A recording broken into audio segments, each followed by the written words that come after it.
Welcome back to the channel. Welcome back to another Gaming News Weekly. Is E3's come and gone, and E3 ripples are still just destroying the internet right now. Xbox's popularity as of late is definitely skyrocketed a lot. I mean, you can't scroll on YouTube without seeing just some random ass content creator holding a fucking Xbox in his hand now. Like, I got me an Xbox Series X. Like, you could have got one when they launched. You could have got one when they restocked all those times. Everybody was fighting over a PlayStation 5. Now Xbox.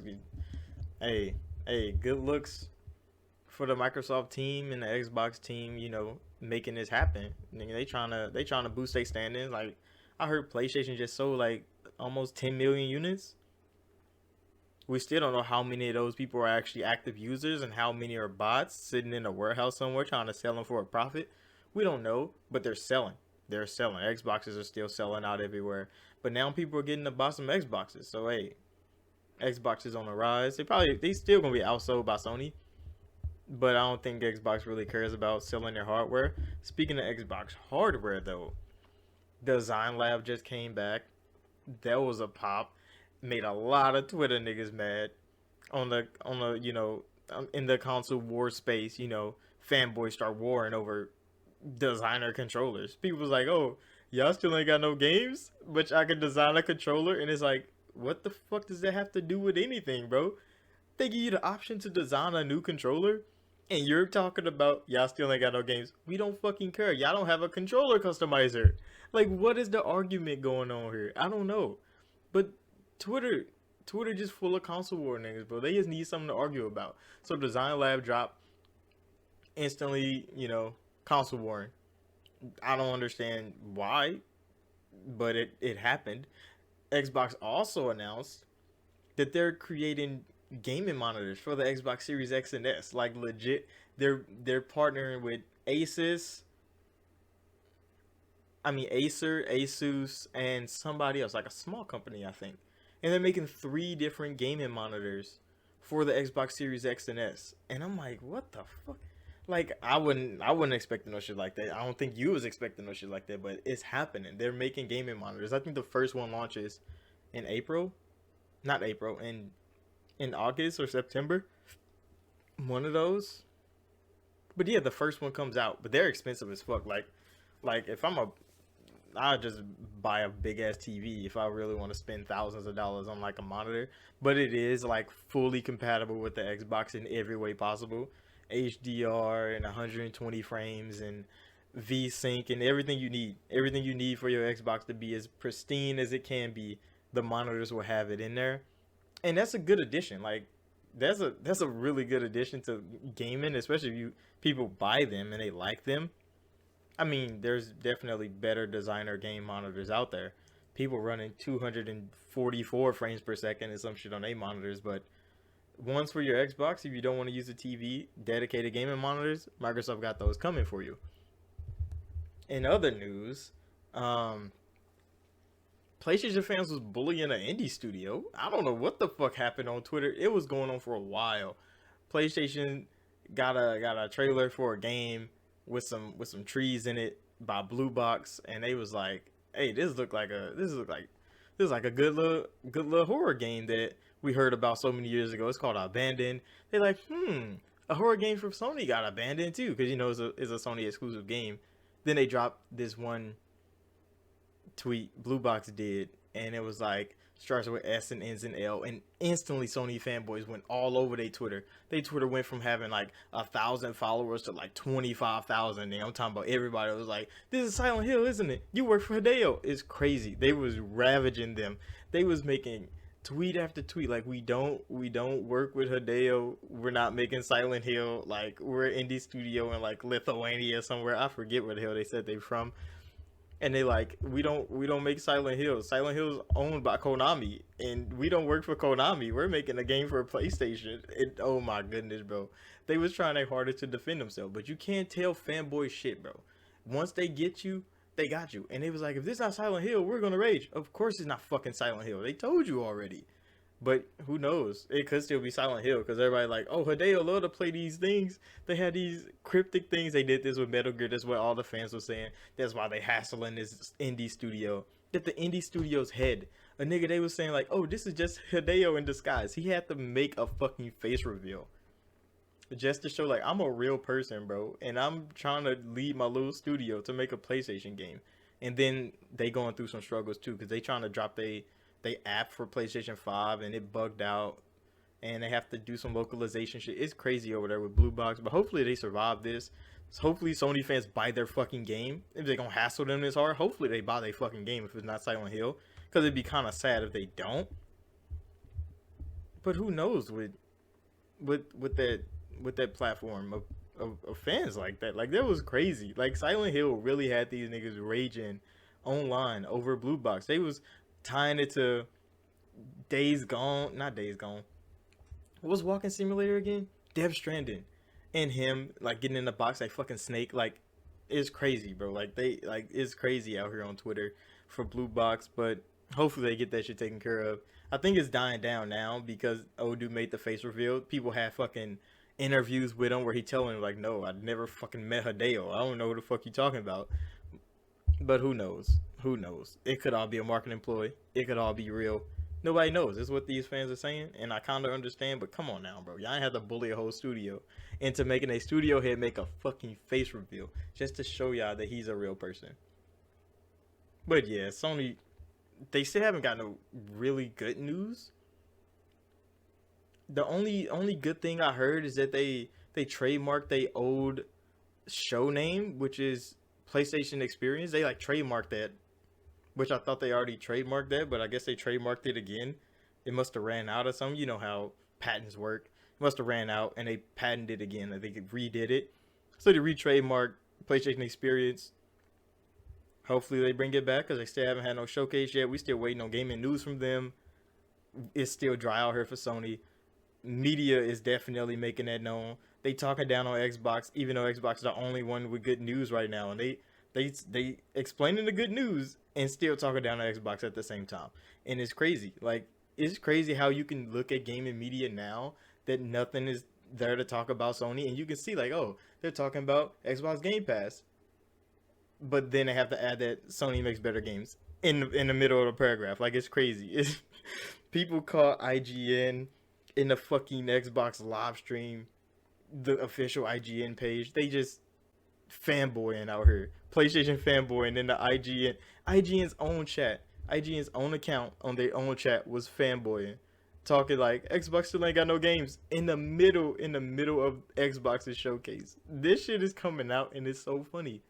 Because everybody that looks at gaming media that was on the Xbox side of it, especially for the whole Xbox One generation, they already seen that like gaming media don't give a fuck about the Xbox platform because it wasn't popular. You say good things about PlayStation, you say bad things about Xbox, you get a lot of views, you make a lot of money, and they knew that. Now they kind of gotta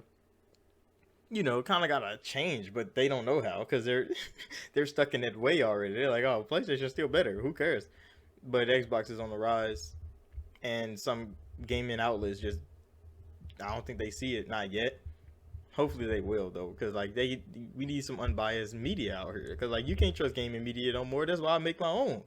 Because like if you're gonna tell the news exactly how it is, and not just skew it from your own vision. Even though I game on Xbox, like I'm not about to talk down on Sony, because they're doing amazing. Like come on now, like they have some problems, they can fix them if their fans tell them to fix it. But as long as they're not talking, I can't really say anything about that. But what I can talk about is this man, Jim Ryan. Good old Jim Ryan, bro. He came out after the Xbox showcase. He had an interview with somebody, and he was talking about how Sony cultivates their content creators, you know, the ones that make PlayStation games, is a lot more difficult than just throwing money at developers. I'm like, hey, make us a good game. Like it takes a lot more than just having a lot of money to make good content in gaming. I'm like, yeah, we kind of know. He was talking about like creative freedom, and that Ghost of Tsushima wasn't even a game they wanted Sucker Punch to make, and they just came there with a random game. It was like, here you go, we made Ghosts, and they looking like, what the fuck is this game? Put it on sale, which I know that's probably cap. That's probably definitely cap. Because there's no way Sucker Punch just went away for 4 years came back with this random ass game that y'all had no idea that it was making, and y'all put that shit on the store. That's definitely cap. But for creative freedom, like looking at what Xbox is doing with Game Pass, like Grounded is showing that Xbox gives them creative freedom, or they would have been canceled fucking Grounded. Like Grounded is good. It has a little community growing around it. They still get to grow the game and play the game. But if Xbox wanted them to just focus on high tier content, they would have been cut Grounded and put their ass on the next Outer Worlds, or move that team to make a Fallout game. They could have easily did that if they wanted to just dominate games and like, all right, just push big IPs. We got money, do that. No, they're letting them make their games. Cause like the new game from uh Bethesda, the zombie one, not the zombie one, the vampire one. Like, you thinking that Microsoft was just forcing them to do shit? Like, come on now, Jim. It can't be like that. Like, he had to say it though. He had to say it so his fans, cause you know the Sony fanboys that always be like, oh, Sony organically grows studios, but it's like Obsidian, not Obsidian. What was the name? The Sunset Overdrive team. Like they was just working for PlayStation. I mean Xbox before PlayStation bought them, and they made Spider-Man. Like what? Like yeah, Insomniac worked for PlayStation. PlayStation didn't buy them. They just made games for them. And then Insomniac came and made games for Xbox. And then Sony was like, all right, fuck it. Yeah, I'm making good games for the enemy. Come back. We'll buy you. Make us good games forever. I mean, you can call that organic because Bethesda and Microsoft been through this shit since the original Xbox launch. You talking about organic? Like, they're Bethesda games and Xbox has always been like together. From base Xbox with Morrowind, from Xbox 360 with fucking Oblivion. Like, come on now. Like, they've always been a team. Phil and not Phil, but Todd has always been on the Xbox stage almost every E3, even though he had his own stage. He still comes to the Xbox stage to show shit. So it's crazy that they talk about organic growth, but they talk like Microsoft didn't do that with studios. Like, yeah, they definitely parted ways with a lot of studios. They shut down a lot of studios. I'm not gonna say they didn't, because Microsoft was going through a crisis with the Xbox One. I don't know what the fuck was going on over there. Lionhead went away. They kicked out Platinum, but Platinum did that to themselves and shut down Scalebound. They shut down some more studios, like smaller ones. And yeah, like all the talent that they wanted to keep, they kept them and made Coalition and made 343. Well, 343 was kind of their own thing, like working on side Bungie, and that's a different thing you have to talk about. Like that whole conundrum with Halo, that's something different. But yeah, like cultivating talent, like I understand, but he was talking like Microsoft just buy random niggas and like make us good games. Like I don't think that's how it was going. But hey, people gonna take it how they hear it and how they feel he said it, and I'm like, bro, you're just spilling cap. Some of it. But you see, when you spend $7.5 billion on a publishing thing, and you know Sony can't do that for you, you have to say shit like this. Like you have to say like, oh, our 7 small studios are better than your 25 bought ones. Like you could like I understand, but I mean it's fine. That shit was just dumb. When I heard that, I'm like, fucking Jim. Jim say all kind of shit, bro. They love him. Jim's doing good, even though he's still haven't opened up that fucking port. Come on now, extended storage, Jim. Like extended storage. Like yes, you dropped some good games. Returnal, though buggy, was good. People liked it. Ratchet, though buggy, was good. People liked it. Like, come on now, bro. Like, open the port. Niggas need space. But in other news, Bloodborne. I'm hearing Bloodborne is getting remastered for PlayStation 5. And I'm like, I could have swore that shit was backwards compatible from PlayStation 4. And people were like, Bloodborne, that's gonna be great. Like, yes, if they remaster Bloodborne and give it to you again for PlayStation 5, you're gonna buy it again when you have it backwards compatible from PlayStation 4. I don't know. they could give it a next gen upgrade for free, but I'm hearing that they're just remaking the game for PlayStation 5, and I'm like, why? I could see they want to do the Demon Souls thing where like loading is like instant, like, but you just made that fucking game. Like FromSoft and Bandai are over there working hard on their next project, and you're talking about remastering fucking Bloodborne already. Like, come on now on PlayStation, bro. All these remasters are coming too early, especially when they're backwards compatible. I mean, I don't know if The Last of Us 1 is backwards compatible. It better be. People bought that game twice already, and they're gonna sell it to them a third time. So I don't know. PlayStation don't have that much news, and most of it sounds like bad news to me. But hopefully it's good news to you. So that's gonna be it for this video. Thank you all for watching. Like, subscribe if you're new. Gaming News Weekly is kind of rough when there's only Xbox news out here, bro. Cause I mean, I'm not biased media. Like, I play Xbox. I enjoy Xbox news. I hear about that shit every day. But like, we need some good PlayStation news out here, bro. Cause like, Sony is at the top. Why the fuck are they falling off so hard?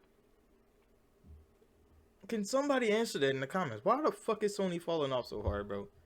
They gonna be back. They gonna have to be back.